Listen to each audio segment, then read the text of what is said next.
दोस्तों, हम चाहे स्टूडेंट हों, नौकरी पेशा हों, बिजनेसमैन हों या फिर हाउसवाइफ, रियल एस्टेट को लेकर हमारे मन में हमेशा से ही अलग सा उत्साह रहा है। इसके पीछे कारण है इसका वैल्यूएशन।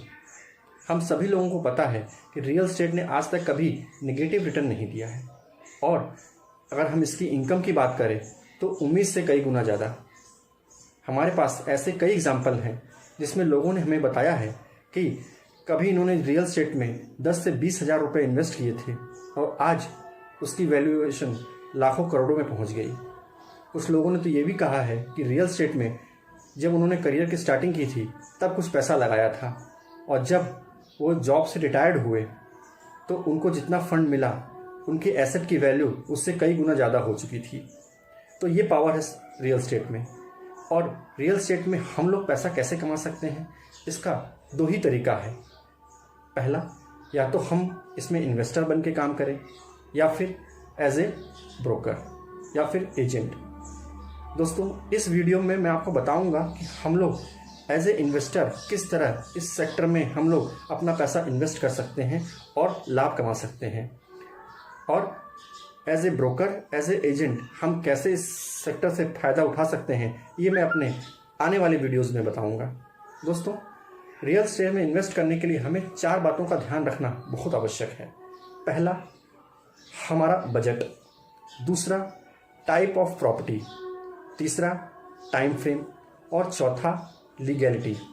दोस्तों, ये 4 चीज़ें ऐसी हैं, इनको एक प्रॉपर फ्रेम में लेकर अगर हम इन्वेस्टमेंट नहीं करते हैं तो कहीं ना कहीं इस सेक्टर से हमें थोड़ी बहुत प्रॉब्लम हो सकती है। एग्जाम्पल के तौर पे मैं आपको बताऊं, अगर हमने बजट अपना बना लिया, हमने कोई प्रॉपर्टी अच्छी सिलेक्ट कर ली जो हमें पसंद है। तीसरी चीज़, टाइम। हमने अपने मन मुताबिक टाइम भी ले लिया था कि इतने समय के लिए हम इस सेक्टर में इन्वेस्ट करेंगे, लेकिन हमने एक चीज़ का ध्यान नहीं रखा, लीगैलिटी का, जिसमें टाइटल और कब्जा, ये 2 चीज़ बहुत इंपॉर्टेंट होते हैं। उनमें से किसी चीज़ का हमने ध्यान नहीं रखा तो हो सकता है हमारा वो पूरा इन्वेस्टमेंट हमें आगे चल के प्रॉब्लम दे सकता है। या फिर दूसरा एग्जांपल लें, हमने लीगैलिटी चेक कर ली, पेपर सब क्लियर है, टाइटल भी क्लियर है, हमने टाइम फ्रेम भी देख लिया कि हम इतने समय के लिए सेक्टर में इन्वेस्ट करेंगे, प्रॉपर्टी जो हमें चाहिए थी वो भी हमारे मन मुताबिक है, लेकिन बजट इसमें हम कहाँ से पैसा इन्वेस्ट करेंगे, कैसे इन्वेस्ट करेंगे, ये हमने सही ढंग से प्लान नहीं किया तो भी हमें प्रॉब्लम हो सकती है। तो इसमें रियल एस्टेट में इन्वेस्ट करने का सबसे आसान और सबसे अच्छा तरीका है, जैसे हम शेयर मार्केट में, म्यूचुअल फंड में, या फिर हम LIC पॉलिसी, इन सब में इन्वेस्टमेंट करते हैं। जी हाँ दोस्तों, लंबे समय का फ्रेमवर्क बनाइए और अर्ली स्टार्ट करिए। कई लोग बोलते हैं अर्ली स्टार्ट से क्या फ़ायदा। दोस्तों, कोई भी इन्वेस्टमेंट अगर हम जितना जल्दी स्टार्ट करते हैं उतना ही हमें इसमें ज़्यादा फ़ायदा मिलता है और हमारा रिस्क कम हो जाता है, क्योंकि हमें कंपाउंडेड रिटर्न मिलना शुरू हो जाता है। हम म्यूचुअल फंड में जब हम इन्वेस्टमेंट की सोचते हैं SIP के माध्यम से, तो लगभग हमारे माइंड में 10 साल का टाइम फ्रेम आता है। शेयर बाजार या फिर पॉलिसी में इन्वेस्ट करते हैं तो भी हम टाइम फ्रेम 10 साल की पॉलिसी का एक फ्रेमवर्क करते हैं। लेकिन जब हम रियल एस्टेट की बात करते हैं तो हम सोचते हैं कि आज हमने कोई प्रॉपर्टी खरीदी, अगले साल हम इसकी वैल्यूएशन चेक कर लेते हैं कि कितने की हो गई, हम उसके लिए ढूंढने लगते हैं कि भाई इसको हम बेच दें। कर सकते हैं, वो भी अच्छी चीज़ है, लेकिन अगर हम कोई ऐसी प्रॉपर्टी में इन्वेस्ट करने जा रहे हैं जो आज खरीद के अगले साल हम उसको बेच सकें, जाहिर सी बात है दोस्तों, आप देख लोगे वो ओवर वैल्यूड होगी या भी हम बहुत महंगी होगी, हमारे बजट से बाहर होगी। जो हम 4 फ्रेम लेके चल रहे हैं उसमें हम कहीं ना कहीं एक फ्रेम हमेशा मिस करेंगे। तो चारों फ्रेम सही ढंग से बैठे, इसके लिए इस सेक्टर में भी हमें अर्ली स्टार्ट करना पड़ेगा। अर्ली स्टार्ट कैसा? एज ए स्टूडेंट जब हम पढ़ाई कर रहे हों तब से हम इसके बारे में सोचें। जैसे ही हमें पहली जॉब लगती है, हम किसी प्रोफेशन में आते हैं, हम अपनी करियर की स्टार्टिंग करते हैं, तुरंत हम इस सेक्टर के बारे में सोचें। तीसरा, हमारी शादी होती है, उस समय हम सेक्टर के बारे में सोचना स्टार्ट कर दें। ये हमारा अर्ली स्टार्ट होता है। इसमें अर्ली स्टार्ट करने से हमें फ़ायदा क्या होगा दोस्तों? अर्ली स्टार्ट करने से हमें फ़ायदा ये होगा कि हमारा टाइम फ्रेमवर्क बढ़ जाएगा। और टाइम फ्रेमवर्क जब बढ़ेगा तो कहीं ना कहीं हमारा जो बजट होगा वो हमारे अकॉर्डिंगली हो जाएगा, यानी हम थोड़े पैसे में भी अच्छा पैसा, अच्छा लाभ कमा सकते हैं। एक एग्जांपल मैं आपको देना चाहूँगा कि अगर आप जैसे ही आपकी जॉब लगती है और आप इस सेक्टर में इन्वेस्ट करने की सोचते हैं तो आप ऐसे प्रॉपर्टी में भी इन्वेस्ट कर सकते हैं जिसका डिमांड आज नहीं है।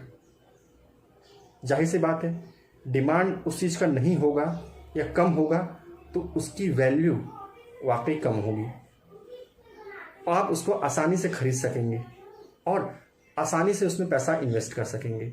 सपोज़ आप अगर अपने एरिया में सर्वे करेंगे तो आप खुद पाएंगे कि आप जहाँ रहते हैं उस एरिया में जो ज़मीन की कीमत है हो सकता है बहुत ज़्यादा हो, लेकिन उससे थोड़ा आउटर में जाएंगे, थोड़ा और आउटर में जाएंगे तो वहाँ की ज़मीन की कीमत हो सकता है आपको लाख, 2 लाख, 3 लाख, 4 लाख में आप इन्वेस्ट कर सकें इस सेक्टर में भी।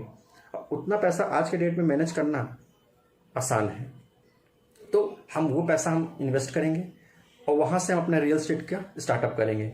और जैसे ही हमने छोटा पैसा इसमें इन्वेस्ट किया तो जाहिर सी बात है हमारा जो टाइम फ्रेम होगा वो 5 से 6 साल, 7 साल, 8 साल इतना रहेगा, ठीक है। और तब हम क्या करेंगे, हम जैसी जॉब में ज्वाइन किए हैं, हम जो भी इनकम स्टार्ट हुई है हम उसका 10% इस सेक्टर के लिए अलग से हर महीने निकालना स्टार्ट कर देंगे। हर महीने कोई कुछ भी हो जाए हम 10% अपनी टोटल आय का निकालेंगे ही निकालेंगे रियल एस्टेट के लिए। तो 4 से 5 साल आप वेट करेंगे और ये प्रोसेस आप करते रहेंगे तो आप पाएंगे कि आपके पास जो हर महीने 10% आप अपनी इनकम का निकाल रहे थे, एक अच्छा खासा कॉर्पस तैयार हो गया होगा। और उस 5 साल के दौरान में जिस प्रॉपर्टी में आपने इन्वेस्ट किया था उसकी भी वैल्यू कुछ बढ़ चुकी होगी। उस समय आप क्या करिए, उस प्रॉपर्टी को सोल्ड आउट करिए, प्लस इस कॉर्पस को तैयार जो हुआ है उसको आप करिए। और उस समय आपने फ्रेंड, अपने दोस्त, अपने रिश्तेदारों या फिर अपने पेरेंट्स या फिर कोई फाइनेंशियल इंस्टीट्यूशन जो आपको थोड़ा बहुत लोन दे सके, आप वहाँ से भी अपने फंड का ले सकते हैं। और इन सब पैसों को एक्यूमुलेट करके आप फिर कोई दूसरी प्रॉपर्टी परचेज करिए जिसकी वैल्यूएशन थोड़ी अच्छी हो और डिमांड भी अच्छी हो। तो ये प्रोसेस आपने किया और जैसे ही आप अपनी दूसरी प्रॉपर्टी खरीदते हैं पहली बेच के, तो उसी समय अपने 10% जो अपनी इनकम से आप निकाल रहे थे उसको बंद मत करिए। हो सके तो आप 10 से 15 कर सके तो ज़रूर कर दीजिए। हर महीने आप अपने 15%, 10% अपनी इनकम का इसके लिए अलग से निकालते रहिए। तो आप पाएंगे 5 साल बाद फिर आपने जो प्रॉपर्टी दोबारा खरीदी थी उसकी भी वैल्यू अच्छी खासी बढ़ चुकी होगी, आपके पास अगेन एक अच्छा कॉर्पस तैयार हो चुका होगा और उन सबको अगेन आप ऐसे प्रॉपर्टी में इन्वेस्ट कर दीजिए जिसे आप लेना चाह रहे हो, जो आपके मन मुताबिक हो और जिसकी डिमांड अच्छी हो, उसमें आपने इन्वेस्ट कर दिया। और ये जो प्रोसेस है इसमें हो सकता है आपको 10 से 15 साल का समय लग जाए। दोस्तों, आप बैंक में भी अगर पैसा रखते हैं तो 10 साल पैसा रखेंगे तो ही आपका पैसा डबल होगा। म्यूचुअल फंड में भी SIP करते हैं तो आपको कम से कम 5 से 7 साल, 8 साल, 10 साल का नजरिया लेके चलना पड़ेगा। लेकिन रियल एस्टेट की जब बात आती है तो हम 2 साल, 3 साल में सोचते हैं कि हमें कई गुना, 5 गुना, 10 गुना हमें रिटर्न इससे मिल जाए।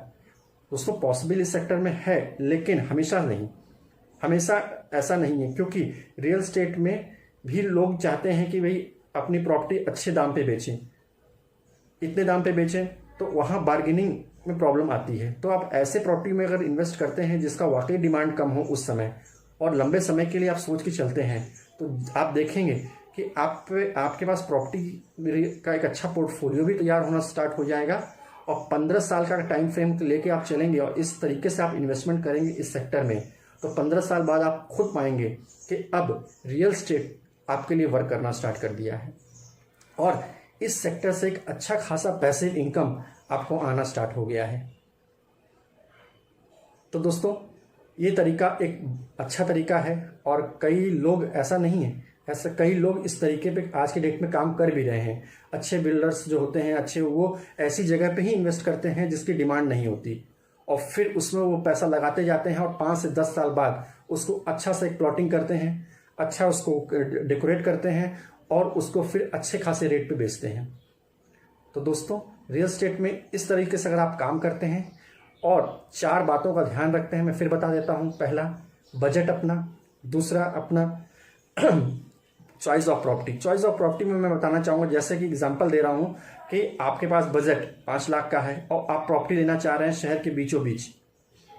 तो चॉइस तो आपकी शहर को बीचों बीच हो गई, लेकिन आपके बजट से मैच नहीं हो रहा, तो ये चॉइस ऑफ प्रॉपर्टी। आपका बजट और आपकी ये प्रॉपर्टी की चॉइस वो भी मैच होनी चाहिए।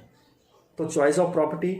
टाइम फ्रेम का मतलब मैंने जो बताया था कि आप रियल एस्टेट में कितने साल के लिए इन्वेस्ट करना चाह रहे हैं, ये आपके दिमाग में क्लियर होना चाहिए। लोग इसी में प्रॉब्लम करते हैं। लोग सोचते हैं कि हम 1 साल के लिए इन्वेस्ट करें और बजट भी उनका बहुत कम है।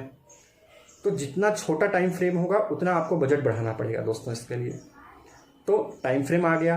और चौथा जो पार्ट है वो है legality. Legality in the sense, आप कोई ऐसी ज़मीन खरीद रहे हैं जिसका डिमांड अभी नहीं है, तो उसमें 2 चीज़ तो कम से कम आप चेक जरूर करिए।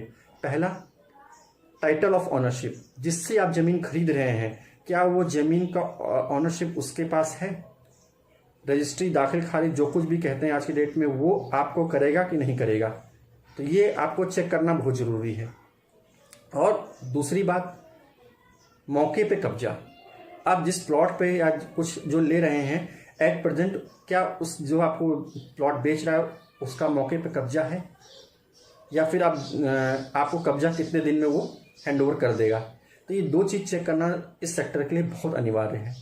तो अगर ये पूरा तरीका अगर आप अपनाएंगे तो दोस्तों मैं गारंटी कह देता हूँ कि रियल एस्टेट में आप एक अच्छा खासा पैसा बिना किसी रिस्क के कमा सकते हैं। दोस्तों अगर ये वीडियो आपको अच्छा लगा हो तो ज़रूर आप सब्सक्राइब करिएगा और लाइक करिएगा, ताकि मैं अपने इस सीरीज़ में और जो वीडियो रियल एस्टेट के बारे में लाना चाहूँ तो वो आपको मिल सके। और मैं आगे अपने वीडियो में बताऊंगा कि अगर आप as a agent, as a broker इसमें अपना करियर बनाना चाहते हैं तो किस तरह और किन किन बातों का आपको ध्यान रखना पड़ेगा ताकि आप इससे एक अच्छी इनकम कमा सकें। थैंक यू दोस्तों।